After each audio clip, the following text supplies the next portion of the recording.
guys, this little solar generator is super, super cute. I love how small it is and how compact it is. It's so easy to carry around and it's powerful. That's what I love about it too. So it's really easy. You just turn it on here.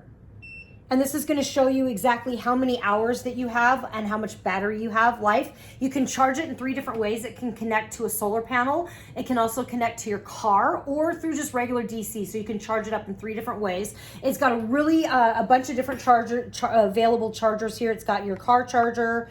It's got regular DC. It's got these inputs here. It also has a USB-C and regular USB charger there. So you've got all of that options.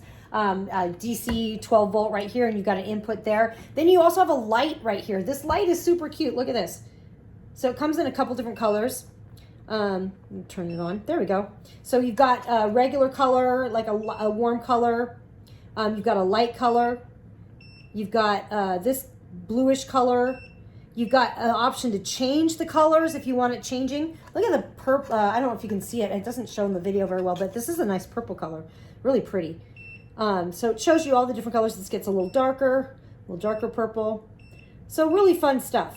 And then if you want to, and you just simply touch it to turn it. So if I just long press, then it just turns it off. Really cute, perfect little portable thing. Great for emergencies, guys. Great for emergencies.